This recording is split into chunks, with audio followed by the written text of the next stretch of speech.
With RFK Jr. gaining ground in this election and with fewer and fewer people consuming media that doesn't align with their political beliefs, I thought it would be important to get answers from RFK Jr. himself on some issues that are especially important ahead of this next election. And the most important issue as it relates to Kennedy is this prevailing notion that he's acting as a spoiler in this campaign on Trump's behalf. In fact, they share the exact same major donor, a guy named Timothy Mellon. Here's what happened when I pressed Kennedy on the fact that Mellon has donated $25 million to both his and Trump's campaigns. One of your top donors is Timothy Mellon, who was Trump's top donor in 2020. He's given $25 million to a super PAC supporting you, and he's given $25 million to a Trump-affiliated super PAC, which certainly does give the appearance that Trump's donors want you on the ballot to serve as a spoiler candidate on his behalf. So what's your relationship to Timothy Mellon, and why is he infusing your campaign with so much money?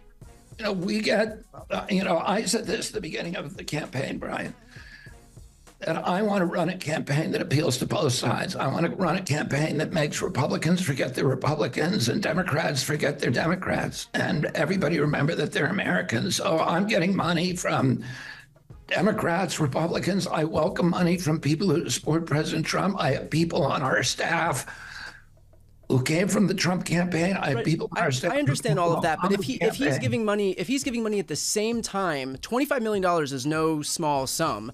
If he's giving $25 million to Trump and to you, and this is a Trump-aligned donor, and he's your biggest donor to super PACs right now, do you have any relationship with this person? Do you know why he's giving you this massive amount of money? Because clearly this isn't throwing his support behind you if he's also supporting Trump at the same time. You would have to ask Timothy Mellon that with a super PAC. I'm not allowed to coordinate at all with the super PAC, but do you have a relationship with him? With Tim Mellon, I've met Tim Mellon twice. Okay, and that was enough to. There's no other inclination as to why he's donating. Like I said, I welcome money from everybody. I don't think that. Listen, I'm more. You can understand how. Brian, I'm not sure what you're getting at, but President Trump. I'm running against President Trump. I have been a huge critic of President Trump's.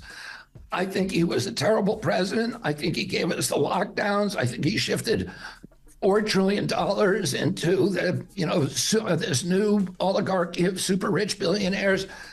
I think he ran up the debt higher than any president in history. He presided over a chronic disease epidemic.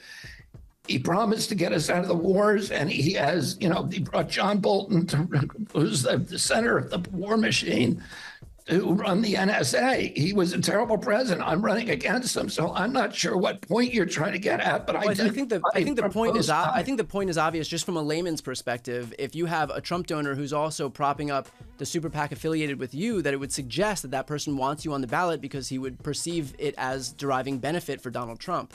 Well, that's what you say. I don't think that is obvious. And look, Kennedy will try and convince you that Mellon is only donating to him in a break glass scenario in case Trump loses. But does anyone actually believe that? Do you know anyone who would drop $25 million on an insurance policy in the form of a can't-win third-party candidacy? Me neither. We've reached out to Timothy Mellon for comment and didn't immediately hear back. I also pressed Kennedy on his ever-changing position on abortion. When you say that there are a huge amount of abortions that would necessitate some federal intervention, where is the proof of that? Well, I would have to look at the data again, and which I'm happy to do. But the data that we were shown was that there were a large number of abortions that were elective in the end, at the end of pregnancy. So if there are any abortions at that point, it's wrong. It's a viable child at 9 months, and let's say 9 months and 1 day. Should you be able to abort? I mean, do you think you should be able to abort a perfectly healthy child at 9 months? But there's no evidence that women are doing that. That's the whole basis for what I'm asking. When you impose federal interventions against women who the data show are dealing with fetal anomalies, health risks to the mother, then I shouldn't be litigating that. No government bureaucrat should be litigating that. That's a decision between a woman and her doctor, because these issues are highly personal. And this is an anti-abortion talking point that simply will not go away. That abortion restrictions are necessary because of what Kennedy himself called a tremendous amount of late-term abortions. But let's be clear, the facts simply simply do not support that theory. According to the CDC, there are only 0.9% of women who get abortions after 21 weeks, and of those abortions, they're essentially all happening because of fetal anomalies and health risks to the mother, and because of obstacles to abortion services posed earlier in the pregnancies. And by 30 weeks, the number of abortions is down to virtually zero. So when RFK Jr. says that tremendous numbers of women are having late-term abortions, he is betraying the fact that he himself is little more than a right-wing spoiler in this race, propping up right-wing narratives to make Donald Trump's rhetoric seem more palatable. To be clear, it's not. I then got some news from Kennedy regarding his position on vaccines in schools. Donald Trump has come out and said that he wouldn't fund schools that mandated certain vaccines. Do you agree with that decision? Yeah, I do. And he actually aligned himself with Donald Trump on this position as well. And I will not give one penny to any school that has a vaccine mandate or a mask mandate. So unless you're looking to usher in a new era of measles in the United States, starting with students at schools across the country, then you probably want to avoid a Trump or Kennedy presidency.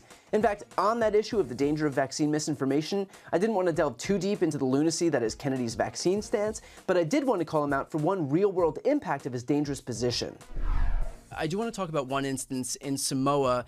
In 2018, there were 2 children who died from a measles vaccine. That was after a nurse incorrectly mixed the vaccine with a muscle relaxant, so it was human error. The Prime Minister then banned MMR vaccines after that.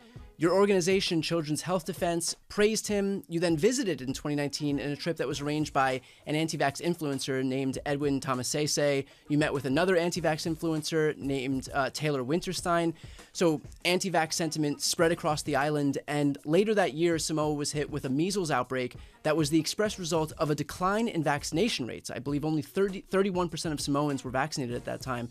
In the year leading up to 2019, there were 0 cases of measles in those years. In 2019 proper, though, there were over 5,000 cases and 83 deaths. So do you recognize how perpetuating vaccine skepticism or especially propping up anti-vax influencers can lead to such devastating health consequences? No, the best evidence, first of all, I had nothing to do with the drop-off in vaccination rates in Samoa. Well, the AP did an interview. Sure. Let me just say the AP did interview folks who were working on the Samoan measles response, and they said that the credibility that you gave to the anti-vax population, the anti-vax forces, did have an impact. Well, those were people who were in Samoa. But there's plenty of data on the drop-off. The vaccine was banned before I went to the country, so the drop-off that you saw did not change between the time I left the country and the time of the measles epidemic. So that's one thing. The other thing is that the deaths that occurred, the best evidence shows that the deaths that occurred from measles that year were a result of a defective vaccination. The people who died were people who got the vaccine while they had measles, which you should never do. In Tonga, which is next door, which also had a measles outbreak and where they were not given the vaccine, there were no deaths. Oh, of course, the vaccine cartel and the public health cartel that likes to propagandize on this issue points to this and say, oh, the deaths occurred because lowered vaccination rate. But there is no data that shows that. There's no paper that shows that. There's no science that shows that. There's just propaganda. And the best science indicates that the actual reasons for those deaths in Samoa were a defective vaccine that was brought in from Australia and was pulled when the public health authorities realized that it was killing people. But that's not what the evidence says. The evidence says that it was actually 2 vaccines that were mixed with an expired muscle relaxant. You know what? That is propaganda. I want to be clear. Kennedy's stance on vaccines isn't some theoretical libertarian pitch. It is an ideology that one could easily argue helped facilitate an outbreak that cost real lives. If you transposed what happened in tiny Samoa with the number of people who would be at risk in the wake of such a policy in the U.S., the results would be calamitous, to say the least. All of which is to say, RFK Jr. may certainly benefit from a population that has grown more and more wary of both presidential nominees, both Democrat and Republican, but the answer here is not to empower someone who in many ways is just as dangerous, if not more, than Donald Trump. If this election is about the kind of future that we want for this country, I feel absolutely confident in saying that we should empower someone who believes in science, who believes in women's reproductive rights, and who isn't being propped up by some billionaire right-wing donors pulling shady stunts behind the scenes. And there's only one candidate running who actually fits that bill. Before you go, to see more content from MSNBC, make sure to subscribe to this channel by clicking the link right here on this screen. And you can also follow the link to see some exclusive content only on TikTok.